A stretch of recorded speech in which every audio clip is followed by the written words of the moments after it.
Started. Oh, chess ABC. Let's see. Let's start off with E4 here. I think I'm due for that. My rating has dropped. Oh, in Alechine's defense. I played 2 games and I was recording them, but the recording messed up both times. Anyway, I lost both games. So anyway, I'm hoping that the recording works this time, and I'm also hoping I win a game. Okay, so, and one of them was in Alechine's defense. We went exactly down this path. Let's see, I think I'd take here. And the other game he took with the C pawn, which is a bit unusual. I haven't seen it before. But this is more normal, taking with the E pawn. The idea is that white has a little bit more space in this line. So slight edge, but nothing great. And let's see, he's not pinning the knight. This pawn is still defended for the moment. So let's develop a piece. Attacks here. At some point I have to defend the C pawn. The D pawn is still defended. So let's go ahead and play B3. And then maybe bishop to E3 to defend the this pawn. Oh, that's interesting. So he's got this idea of coming in here to C7, I guess. Bishop and knight coordinating on C7. Yeah, that's kind of annoying. Let's see, it comes in there with check, so I can't easily ignore it. I also can't easily defend that square. Huh. Oh my. Okay, so my king is going to have to move, and I'm going to lose the rook in the corner. Let's see, I can throw in a check with my queen. Check.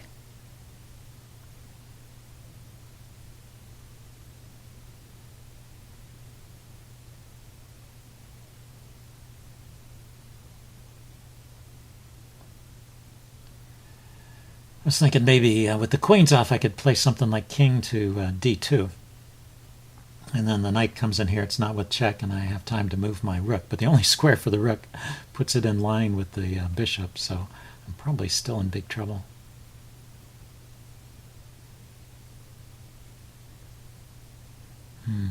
Yeah, I guess I'm not, wasn't aware of all the possibilities with this bishop F5 move. Didn't pay attention.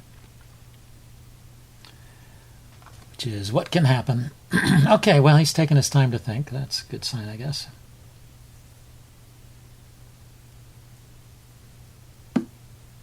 Blocks with the bishop. So what now? I still am going to have to move my king when he checks. I can't move the rook. I could move the king now. Okay, so king D2.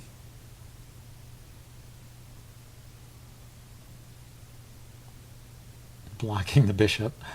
King D2, knight to C2, rook to B1, and then the knight moves somewhere. The knight could go to, yeah, the knight can take on D. Knight can take on D4 there with the tempo on the rook. I take the knight because that's covered. And then he takes my rook. And he's hitting my pawn, but the pawn is defended. So that loses the exchange in a pawn. But not the game. Let's see, what's the other way to play this?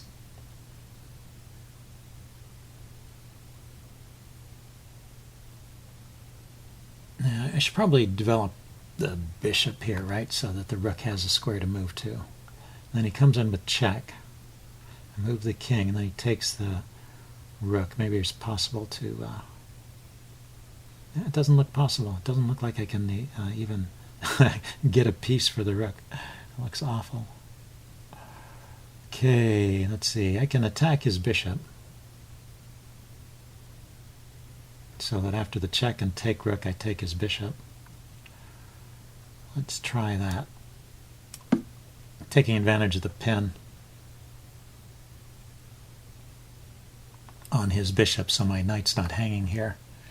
And there's probably some tactical refutation of this crazy way of playing, but well, I didn't see anything good, so play crazy if you can't play good.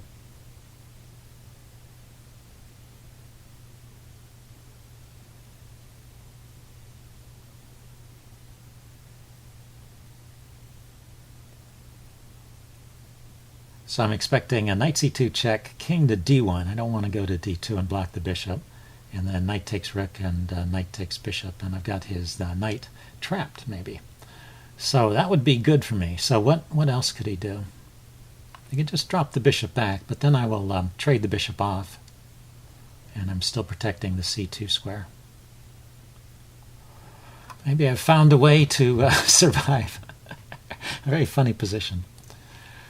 Well, it'll be interesting to look at that with the engine and see what the right answer is. Okay, he hasn't unpinned.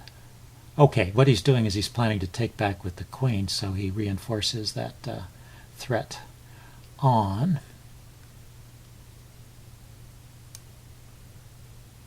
So he still has that threat on c2, but I have queen to d or e4 here.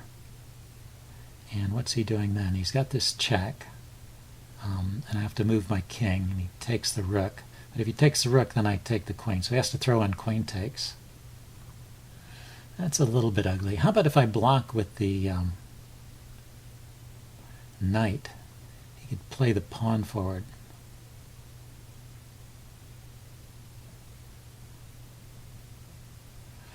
Let's see, can I get away with just moving the king and not so it's not a check?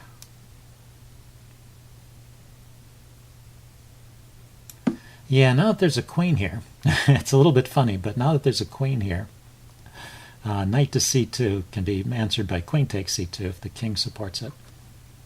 So, strange move, but I'm trying to survive here. Then I can also just hop into d3. So knight d3 or knight c2. Knight c2 is not possible, but knight d3 is. And now it's hitting the f-pawn, so I would play bishop e3. Knight d3, bishop e3. And then the knight could come in here and deliver a check. But, this doesn't look fatal. It looks like I'm surviving for a bit. So what's bad? What's bad is my bishop is blocked in, my king is moved, so I can't castle. And black's pieces are active, so black is probably still much better, but I'm avoiding immediate loss of game, so that's my plan. Oh, he moved his king, that's interesting. So let's go ahead with the bishop move. Oh, he can't play, I was wrong about that, he can't play knight to knight to e3 because the bishop and queen are lined up protecting e3. So he unpinned his bishop with that king move. I think castling was simpler and better. Next, I'm going to play a3 and kick that knight away. And then I'm going to come up with a plan to develop the light squared bishop. Maybe I need it for the moment to protect e3, but after the knight moves, maybe I could play g3 and bishop to g2 and have an actual position that's playable. Be a big improvement from how I started off a little while ago. Yeah, you got to keep your eye out for those tactics all the time. Okay, yeah, he's piling up on the e-file here. That's good, probably. Probably good for him. Let's kick that knight back. You don't want to leave pieces hanging around your king.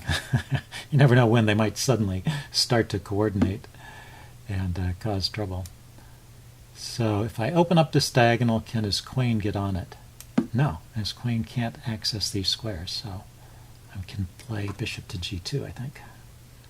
And I do have the bishop pair as a result of these weird happenings here. Maybe I could have simply played queen to e3 and chased his queen up that diagonal. That's another interesting way to play it. Okay, he is maybe going to win the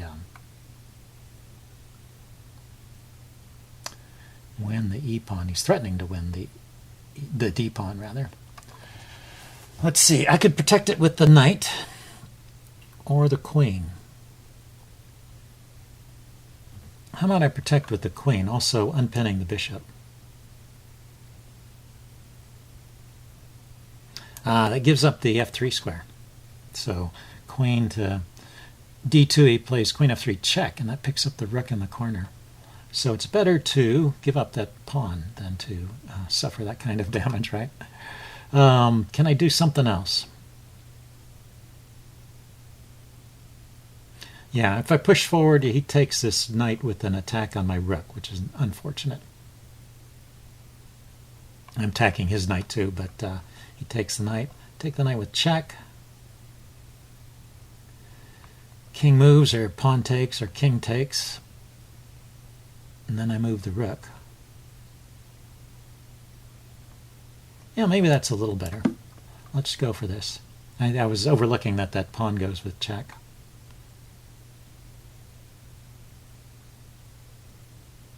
Which buys me enough time to move this rook off the corner.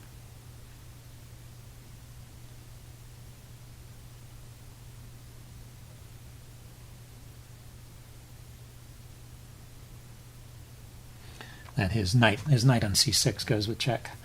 So bishop takes c3, pawn takes c6 check, probably pawn takes, and then rook to c1 hitting his bishop. And the bishop goes back, it can't come forward.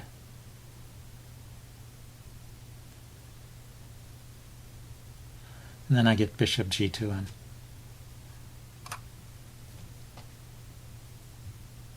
And my king position is still pretty exposed, and the bishop here is still pinned, so I'm not in great shape. You know, there's another idea here, which is h4 and bishop h3. Oh, he came in with the knight. That's interesting. Okay, so that saves the knight. It's my queen, so let's... this is the... Check. He didn't play it. He had queen up 3 check there. Was probably plenty good. Picking up the rook in the corner. Now he has tempo moves with his knight because my knight is loose here.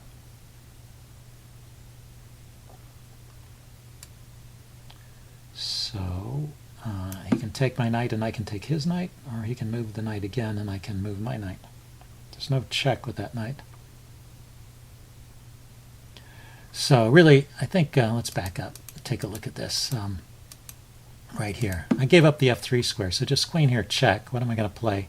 I can block with the bishop or the knight, or I can move the king, but then the rook in the corner is gone. I guess I block with the knight. He takes the rook, and then I get the knight here. So that would be giving up the exchange and not being down a whole piece. Check. Okay, so he took, I take. And I'm just down 1 pawn after all of that. And his bishop is hanging, so he's got to save it.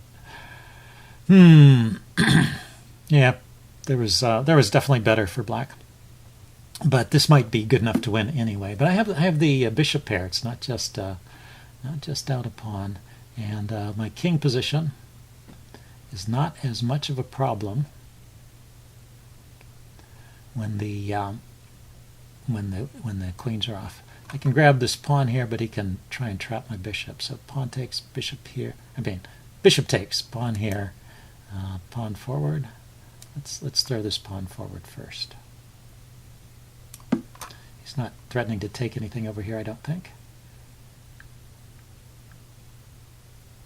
His bishop doesn't look very active there, so I'm not in a hurry to trade anything off on the queen side. I will leave that stuff here. So now I'm threatening to take on h7. He plays g6. I play h5 to save the bishop. He attacks it. I take. He takes. I take. That doesn't work because of the rook. Okay, but he decides to save the pawn anyway. Probably a good choice. Okay, let's think about this. Can I activate my pieces somehow? Or take advantage of the dark squares that he's weakened.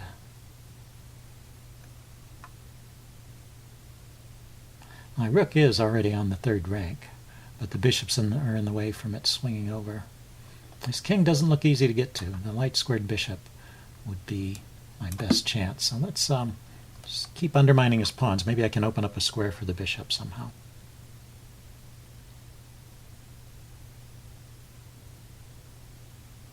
I have to remember that this pawn is hanging if I move the bishop.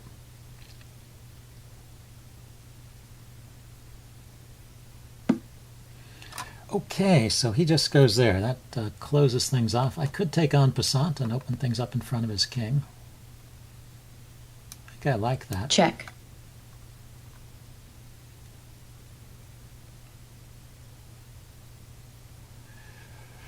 It'll leave him with 2 pawns to 1. Oh, he didn't go that way. I was thinking he would take with a pawn, and it would leave him with 2 pawns to 1 in the center here, which he could try and march forward. That would be probably good for him.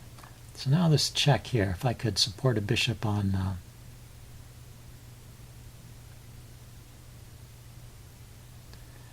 support a bishop on e4 there, that would be interesting. Okay, let's... I can't play there.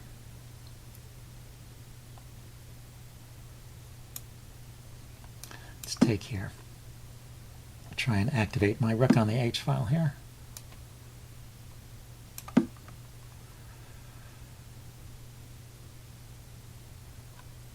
If the h pawn comes forward, I can go after the g pawn maybe. If the f pawn comes forward, rather, I can go after the g pawn. Yeah, my bishops are well poised to go after these guys. His knight's got 1 square it can go to, but he would be...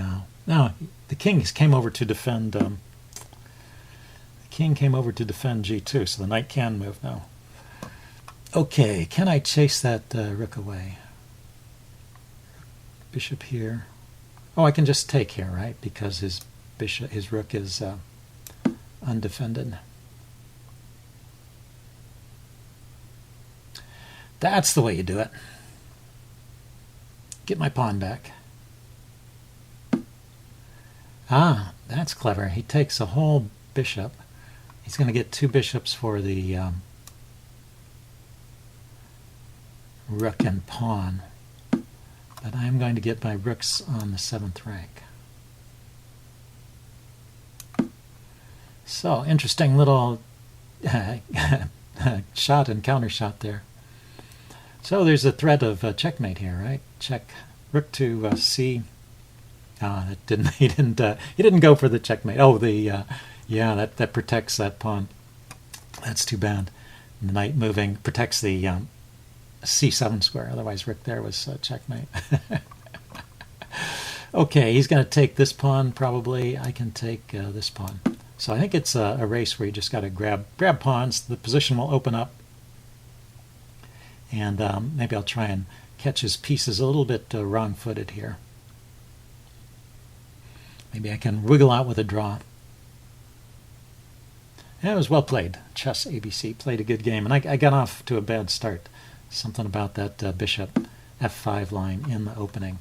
So if I take, he takes, I take. I'm hitting his bishop, but the bishop can move and defend the the knight.